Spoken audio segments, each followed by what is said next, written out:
വരാനിരിക്കുന്ന 2026 നിയമസഭാ തിരഞ്ഞെടുപ്പിൽ കേരളം ഏറ്റവും കൂടുതൽ ഉറ്റുനോക്കുന്ന ജില്ലകളിൽ ഒന്നായി ആലപ്പുഴ മാറുകയാണ്. കമ്മ്യൂണിസ്റ്റ് പ്രസ്ഥാനത്തിന്റെ ഹൃദയഭൂമിയായ പുന്നപ്ര വയലാറിന്റെ മണ്ണിൽ രാഷ്ട്രീയ കാറ്റ് മാറി വീശുന്നതിന്റെ വ്യക്തമായ സൂചനകളാണ് പുറത്തുവരുന്നത്. കഴിഞ്ഞ 2 നിയമസഭാ തിരഞ്ഞെടുപ്പുകളിലും ആലപ്പുഴ ജില്ലയിൽ ഇടതുപക്ഷ ജനാധിപത്യ മുന്നണി വലിയ ആധിപത്യമാണ് പുലർത്തിയത്. 9 സീറ്റുകളിൽ 8ഇടത്തും വിജയിച്ച ജില്ലയെ ചുവപ്പണിയിക്കാൻ അവർക്ക് സാധിച്ചു. എന്നാൽ 2024 ലോക്സഭാ തിരഞ്ഞെടുപ്പിലും അതിനുശേഷം നടന്ന തദ്ദേശ തിരഞ്ഞെടുപ്പിലും കണ്ട രാഷ്ട്രീയ മാറ്റങ്ങൾ CPM-നെ സംബന്ധിച്ചിടത്തോളം അത്ര ശുഭകരമല്ല. കേരളത്തിലെ തിരഞ്ഞെടുപ്പ് രാഷ്ട്രീയത്തിൽ മൂന്നാം ശക്തിയായി BJP പടരുന്നതിന്റെ പ്രതിഫലനം ആലപ്പുഴയിൽ ദൃശ്യമാണ്. പ്രത്യേകിച്ച് കായംകുളം, ചെങ്ങന്നൂർ മണ്ഡലങ്ങളിൽ BJP ഉണ്ടാക്കുന്ന മുന്നേറ്റം CPM-ന്റെ ഉറക്കം കെടുത്തുന്നു.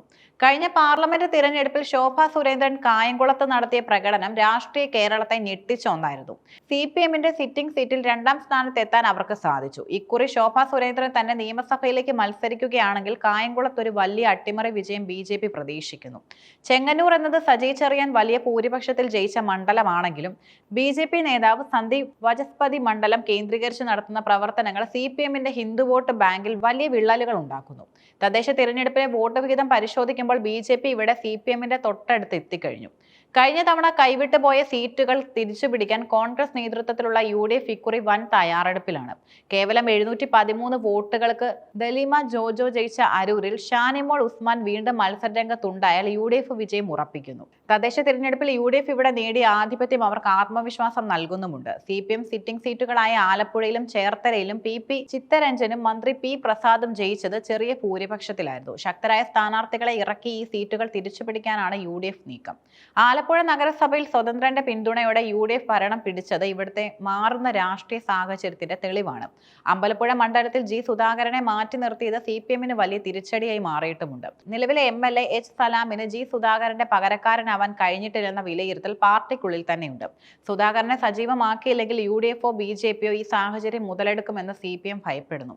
ആലപ്പുഴയിലെ 9 സീറ്റുകളിൽ CPM-ന് ഇന്ന് ഉറച്ചു പറയാവുന്ന ഏക മണ്ഡലം മാവേലിക്കര മാത്രമാണ്. ജില്ലയിലെ 6 സീറ്റുകളിൽ UDF-നും 1-2 സീറ്റുകളിൽ BJP-ക്കുമുള്ള വിജയസാധ്യതയാണ് നിലവിലെ സാഹചര്യം മുൻനിർത്തി വിലയിരുത്തപ്പെടുന്നത്. 2026 കേരള നിയമസഭാ തിരഞ്ഞെടുപ്പിൽ ഒരു ശക്തമായ ത്രികോണ മത്സരത്തിനുള്ള സാധ്യത മുൻപെങ്ങുമില്ലാത്ത വിധം വർദ്ധിച്ചിരിക്കുകയാണ്. കേരളത്തിന്റെ പരമ്പരാഗതമായ ഇരു മുന്നണി രാഷ്ട്രീയ സമവാക്യങ്ങൾ മാറി മറിയുന്ന കാഴ്ചയാണ് ഇപ്പോൾ ദൃശ്യമാകുന്നത്. ഈ സാധ്യതയെ സാധൂകരിക്കുന്ന പ്രധാന ഘടകങ്ങൾ നിരവധിയാണ്. 2025 തദ്ദേശ തിരഞ്ഞെടുപ്പ് ഫലങ്ങൾ പരിശോധിച്ചാൽ BJP കേരളത്തിൽ ഒരു പ്രധാന രാഷ്ട്രീയ ശക്തിയായി മാറി എന്നതും വ്യക്തമാണ്.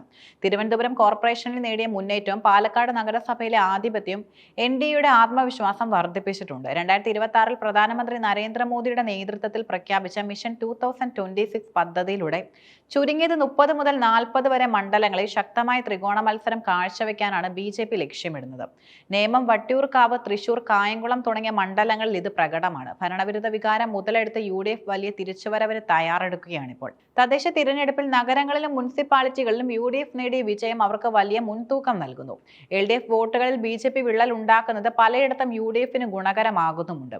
തുടർച്ചയായ 3ാം തവണയും അധികാരം പിടിക്കാൻ ലക്ഷ്യമിടുന്ന LDF തങ്ങളുടെ അടിത്തറ തകർക്കില്ലെന്ന് അവകാശപ്പെടുന്നുണ്ടെങ്കിലും നഗരമേഖലകളിൽ സംഭവിച്ച വോട്ട് ചോർച്ച അവരെ ആശങ്കപ്പെടുത്തുന്നു. രാഷ്ട്രീയമായ കരുനീക്കങ്ങളിലൂടെയും വികസന നേട്ടങ്ങൾ ഉയർത്തിക്കാട്ടിയും ഈ ത്രികോണ മത്സരത്തെ അതിജീവിക്കാനാണ് CPM ശ്രമിക്കുന്നത്. പല മണ്ഡലങ്ങളിലും ജയപരാജയങ്ങൾ നിശ്ചയിക്കുന്നത് 1000 മുതൽ 5000 വരെയുള്ള വോട്ടുകളായിരിക്കും. BJP പിടിക്കുന്ന വോട്ടുകൾ ആരുടേതാണെന്നതിനെ ആശ്രയിച്ചിരിക്കും LDF-ന്റെയും UDF-ന്റെയും വിധി. ത്രികോണ മത്സരം ശക്തമാകുന്നതോടെ വോട്ടുകൾ ജാതിമത അടിസ്ഥാനത്തിൽ ധ്രുവീകരിക്കപ്പെടാനുള്ള സാധ്യതയും രാഷ്ട്രീയ നിരീക്ഷകർ കാണുന്നുണ്ട്. ചുരുക്കത്തിൽ 2026 കേരളം ഒരു ഹംകോ അല്ലെങ്കിൽ വളരെ കുറഞ്ഞ ഭൂരിപക്ഷത്തിലുള്ള ഭരണമോ പ്രതീക്ഷിക്കേണ്ടി വരും. മുൻകാലങ്ങളിൽ BJP ഒരു വശത്ത് മാത്രമായിരുന്നെങ്കിൽ ഇക്കുറി അവർ നിർണായകമായ സീറ്റുകളിൽ വോട്ട് വിഹിതം വർദ്ധിപ്പിക്കുന്നത് കേരള രാഷ്ട്രീയത്തെ ഒരു പുതിയ തലത്തിലേക്ക് എത്തിക്കും.